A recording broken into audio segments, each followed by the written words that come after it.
채화영은 수장고 문 앞에서 한참 동안 움직이지 못했다. 문은 열려 있었고 안쪽에는 자신이 평생 감춰온 것들이 하나씩 사라진 흔적만 남아 있었다. 값비싼 보석이 있던 자리는 비어 있었고 현금 봉투가 쌓여 있던 금고에는 압수 표시가 붙어 있었다. 이름만 들어도 재벌가 사람들이 탐내던 고급 분재들이 놓여 있던 진열대도 텅 비어 있었다. 그녀는 빈 진열대를 바라보다가 손을 뻗었다. 손끝이 허공을 만졌다. 그 허공이 자신의 몰락처럼 느껴졌다. 누가 손댔어? 그녀의 목소리는 낮았다. 하지만 옆에 서 있던 이강혁은 그 목소리 안에 깔린 분노를 알아들었다. 채화영은 화가 날수록 소리를 지르지 않았다. 오히려 목소리를 낮추고 눈빛을 차갑게 만들었다. 지금의 그녀는 무너지는 사람이 아니라 누군가를 반드시 짓밟을 사람의 얼굴을 하고 있었다. 준호는 조금 떨어진 곳에 서서 수장고 안을 바라보고 있었다. 이곳은 채화영의 숨통이었다. 돈과 권력, 로비와 협박, 약점과 거래가 이 안에서 움직였다. 그런데 그 숨통이 끊어지고 있었다. 준호는 어머니의 얼굴을 보았다. 분노보다 더 깊은 절망이 그 안에 있었다. 그 모습을 보고도 마음이 편하지 않았다.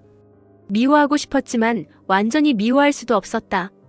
버림받은 아들은 버린 어머니가 무너지는 순간에도 마음 한쪽이 갈라졌다. 채화영은 이를 악물고 말했다. 오장미, 강백호. 그 이름을 부르는 입술이 떨렸다. 감히 내 돈에 손을 대. 이강혁이 조심스럽게 말했다. 대표님, 지금은 움직이시면 안 됩니다. 법무팀과 세무 쪽이 같이 들어왔습니다. 함부로 대응하면 더 불리해집니다. 채화영은 그를 돌아보았다. 강혁씨. 네. 내가 지금 법을 무서워할 사람으로 보여. 이강혁은 대답하지 못했다. 채화영은 빈 진열대 앞에서 천천히 몸을 돌렸다. 내 돈을 묶은 건 참을 수 있어. 내 금고를 건드린 것도 참을 수 있어. 그런데 그녀는 고급 분재가 놓여있던 자리를 바라보았다. 저건 안 돼. 준호가 낮게 물었다. 분재가 그렇게 중요합니까? 채화영은 준호를 매섭게 바라보았다. 너는 몰라. 저건 돈이 아니야. 내가 어디까지 올라왔는지 보여주는 증거야. 내 손으로 산 시간이고 내 힘으로 만든 자리야. 남들이 나를 올려다보게 만든 상징이라고. 준호는 씁쓸하게 웃었다. 그 상징이 지금은 어디 갔는지 모르시잖아요. 채화영은 대답하지 않았다. 바로 그때 이강혁의 휴대폰이 울렸다. 그는 화면을 확인하다가 얼굴이 굳었다. 뉴스 알림이었다. 그는 한순간 망설였지만 채화영이 이미 그의 표정을 보고 있었다. 뭔데? 대표님. 내놔. 이강혁이 머뭇거리자 채화영은 휴대폰을 낚아채듯 가져갔다. 화면에는 뉴스 속보 영상이 떠 있었다. 희망보육원 앞에서 기자가 밝은 표정으로 말을 하고 있었다. 익명의 독지가가 최고급 분재들을 희망보육원에 기부했다는 내용이었다.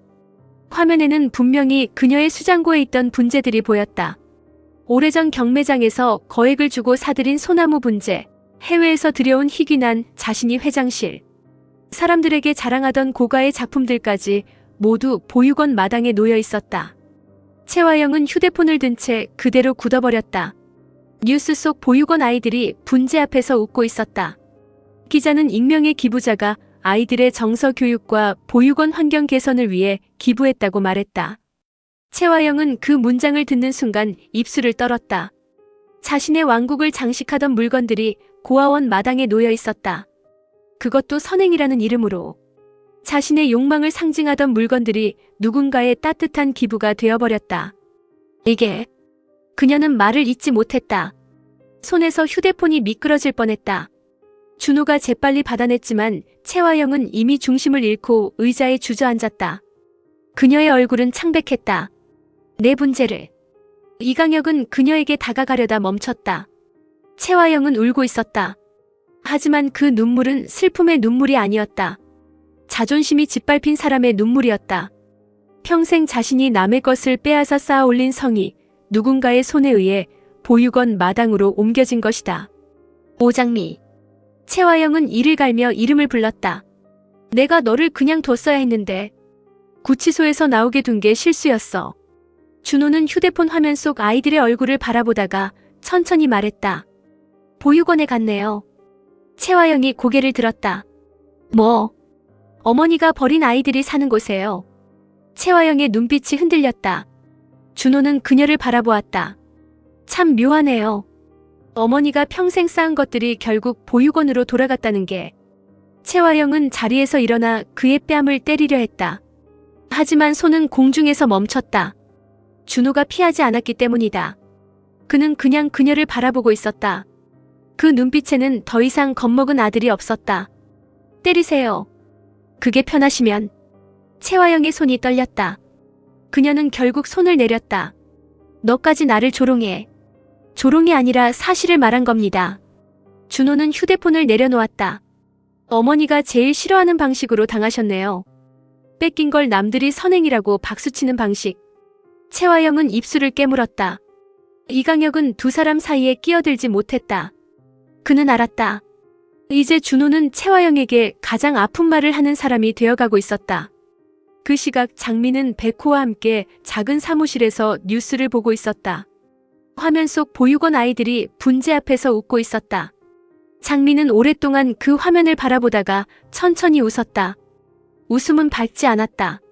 오래된 분노를 조금 내려놓는 사람의 얼굴이었다. 지금쯤이면 피눈물 흘리고 있겠죠. 백호는 그녀를 바라보았다. 후련합니까? 장미는 잠시 생각했다. 조금요. 조금뿐입니까? 네. 그 여자가 한 짓에 비하면 아직 한참 부족해요. 장미는 뉴스 화면을 껐다. 그래도 마음에 들어요. 채화영이 제일 아끼던 것들이 아이들한테 갔잖아요. 그 여자는 남의 인생을 빼앗아서 자기 걸 만들었는데 이번엔 자기 것이 남을 살리는 데 쓰였어요.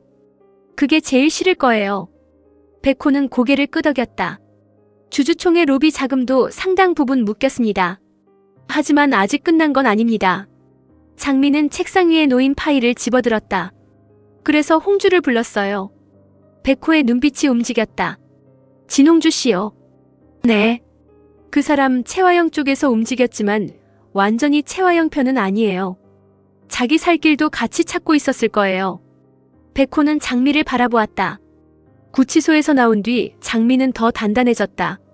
예전에는 분노가 앞섰다면 이제는 분노를 도구처럼 쓰고 있었다. 채화영이 남들을 조종해왔듯 장미도 이제 사람의 두려움과 욕망을 잃기 시작했다. 다만 다른 점은 장미가 사람을 파괴하기 위해서가 아니라 채화영의 거짓을 끌어내기 위해 움직인다는 것이었다. 잠시 뒤 진홍주가 장미의 사무실로 들어왔다. 홍주는 문 앞에서부터 불안한 얼굴이었다. 장미가 자신을 부른 이유를 짐작하고 있었기 때문이다. 그녀는 안으로 들어와 백호가 함께 있는 것을 보고 더 굳어졌다. 무슨 일인데요? 장미는 대답 없이 녹음 파일을 재생했다. 녹음 속에는 채화영의 이름과 홍주가 움직인 흔적, 그리고 사건 당일 누군가에게 전달된 연락 내용이 일부 담겨 있었다. 홍주의 얼굴은 점점 창백해졌다. 파일이 끝나자 장미는 휴대폰을 내려놓았다. 진홍주. 홍주는 장미를 바라보았다. 사실대로 다 말 안 하면 널 채화영 공범으로 신고할 거야. 홍주의 입술이 떨렸다. 오장미 씨, 이건 변명부터 하지 마. 장미의 목소리는 조용했지만 날카로웠다. 채화영이 시키는 대로 움직인 거 알아. 그런데 어디까지 알고 있는지, 어디서부터는 모른 척 했는지 그건 내 입으로 말해야 해. 홍주는 백호를 바라보았다. 강 변호사님도 이렇게 생각하세요. 백호는 낮게 대답했다. 진홍주 씨, 지금 말하면 참고될 수 있습니다. 하지만 숨기면 공범이 됩니다. 홍주는 웃음을 흘렸다. 웃음이라기보다는 두려움을 감추기 위한 몸부림에 가까웠다. 다들 저만 나쁜 사람 만들려고 하네요. 채화영이 어떤 사람인지 알잖아요. 거기서 거절하면 제가 무사했을 것 같아요. 장미는 곧바로 말했다. 그래서 내가 피해자라는 거야. 홍주의 눈빛이 흔들렸다. 뭐라고요? 채화영은 다 그렇게 만들잖아.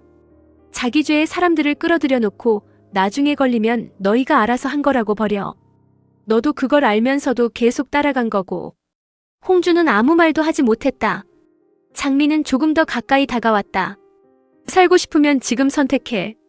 채화영이랑 같이 무너질 건지 아니면 내가 가진 걸 내놓고 빠져나올 건지.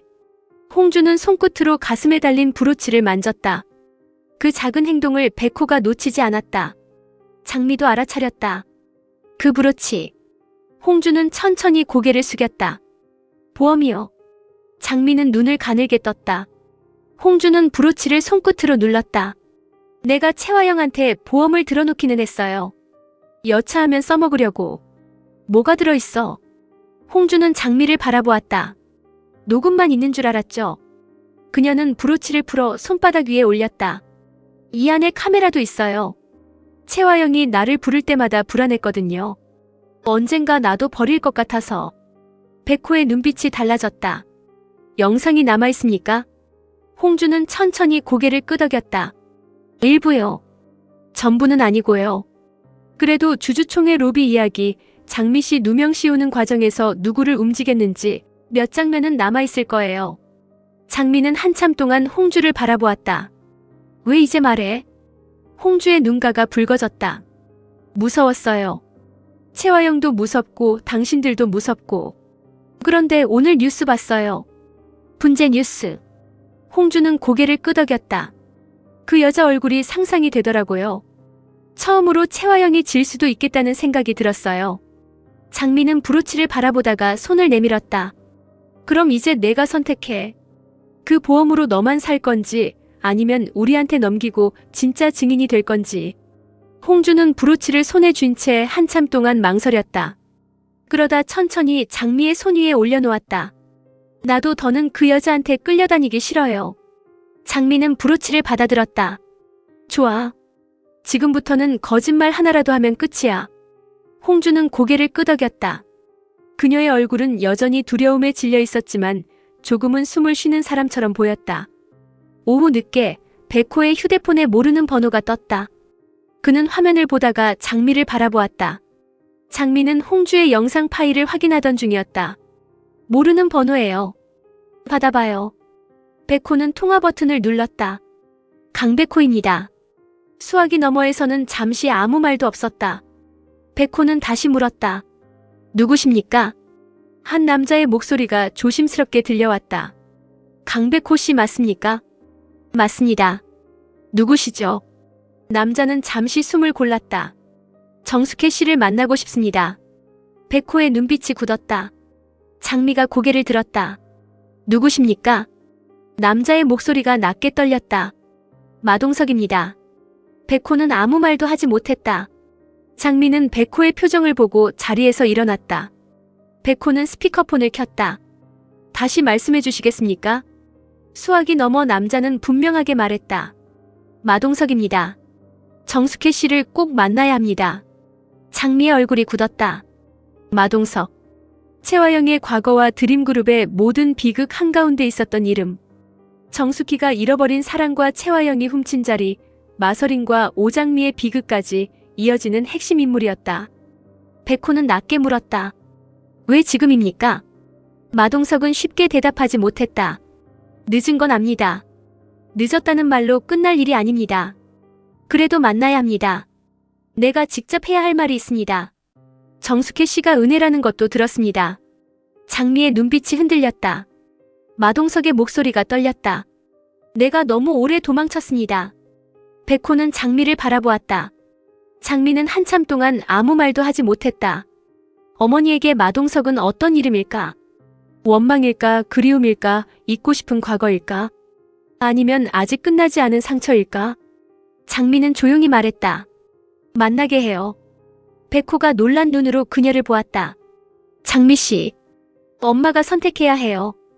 피한다고 없어질 사람이 아니잖아요. 백호는 다시 휴대폰을 들었다. 장소와 시간 보내십시오. 다만 정숙혜 씨가 원하지 않으면 만남은 없습니다. 마동석은 작게 대답했다. 알겠습니다. 통화가 끊긴 뒤 장미는 한동안 아무 말 없이 서 있었다. 백호는 조심스럽게 물었다. 괜찮습니까? 장미는 고개를 저었다. 아니요. 그런데 피할 문제도 아니에요. 그날 저녁 장미는 정숙희를 찾아갔다. 정숙희는 마대창 병실에서 돌아온 뒤 잠시 쉬고 있었다. 얼굴에는 피로가 쌓여 있었지만 눈빛은 예전보다 훨씬 선명했다. 잃어버린 이름을 되찾은 뒤에도 그녀의 마음은 쉴 수 없었다. 채화영은 아직 무너지는 중이었고 드림그룹은 여전히 흔들리고 있었으며 딸들은 아직 안전하지 않았다. 장미는 어머니 앞에 앉아 한참 동안 말을 고르다 입을 열었다. 엄마. 왜 그래, 장미야? 엄마를 간절히 보고 싶어 하는 분이 계셔서. 정숙희는 장미의 표정을 보다가 천천히 물었다. 누구니? 장미는 바로 대답하지 못했다. 그 이름을 꺼내는 순간 어머니의 얼굴이 어떻게 변할지 알 수 없었다. 만나보고 결정해도 돼요. 싫으면 바로 돌아오면 돼요. 정숙희의 눈빛이 조금 흔들렸다. 장미야, 누구야? 장미는 손을 잡았다. 엄마가 직접 봐야 할 사람 같아요. 정숙희는 장미를 오래 바라보다가 고개를 끄덕였다. 그녀는 더 이상 도망치고 싶지 않았다. 마은혜라는 이름도 마주했고 아버지도 마주했다. 이제 또 다른 과거가 자신 앞에 온다면 피하지 않겠다고 마음먹었다. 약속 장소는 조용한 호텔 라운지의 별실이었다. 정숙희는 문 앞에서 잠시 멈췄다. 장미는 곁에 있었지만 아내는 혼자 들어가기로 했다. 정숙희는 숨을 고르고 문을 열었다. 안쪽 창가에 한 남자가 서 있었다. 뒷모습만 보였다. 단정한 정장, 조금 굽은 어깨, 그리고 오래 서 있던 사람처럼 굳은 자세. 정숙희는 천천히 안으로 들어갔다. 혹시 저를 기다리시는 분인가요? 남자는 움직이지 않았다. 정숙희는 한 걸음 더 다가갔다. 심장이 이상하게 뛰었다. 알 수 없는 감각이 올라왔다. 오래전 기억 속에 묻혀있던 이름 하나가 가슴 깊은 곳을 건드렸다. 남자가 천천히 돌아섰다. 정숙희의 눈이 커졌다. 그 남자는 마동석이었다. 마동석은 정숙희를 보는 순간 아무 말도 하지 못했다. 수십 년 세월이 두 사람 사이에 놓여 있었다. 그 세월은 너무 길었고 너무 잔인했다. 한 사람은 잃어버린 이름으로 살아왔고 한 사람은 진실을 외면한 채 살아남았다. 이제야 마주한 두 사람은 서로를 알아보았지만 예전에 그들은 어디에도 없었다. 정숙희의 입술이 떨렸다. 마동석 씨. 마동석은 눈시울을 붉혔다. 숙희야. 그 한마디에 정숙희의 얼굴이 무너졌다. 분노와 그리움, 원망과 미련이 한꺼번에 밀려왔다. 그녀는 한 걸음 물러섰다. 왜 이제 와요? 마동석은 고개를 숙였다. 미안하다. 정숙희는 웃음을 흘렸다. 눈물이 곧 따라왔다. 미안하다는 말 참 늦네요. 마동석은 아무 변명도 하지 못했다. 그는 정숙희 앞에서 너무 늦은 사람일 뿐이었다. 그때 별실 밖 복도에서 장미와 백호가 기다리고 있었다. 장미의 손은 떨리고 있었다. 백호는 그 손을 조용히 잡아주었다. 장미는 문 쪽을 바라보며 작은 목소리로 말했다. 지금쯤 두 분 만나셨겠죠? 백호는 대답하지 않았다. 문 너머에서 어떤 이야기가 오가고 있을지 알 수 없었다. 하지만 분명한 것은 오늘 또 하나의 과거가 다시 살아났다는 사실이었다. 별실 안에서 마동석은 어렵게 입을 열었다. 숙희야. 내가 오늘 널 부른 건 용서받으려고가 아니야. 정숙희는 그를 바라보았다. 마동석은 떨리는 손으로 봉투 하나를 꺼냈다. 내가 알아야 할 게 있다. 정숙희의 눈빛이 굳었다. 또 뭐가 남았는데요? 마동석은 봉투를 테이블 위에 올려놓았다. 채화영이 숨긴 진실 중에 아직 아무도 모르는 게 있어. 정숙희의 손끝이 떨렸다.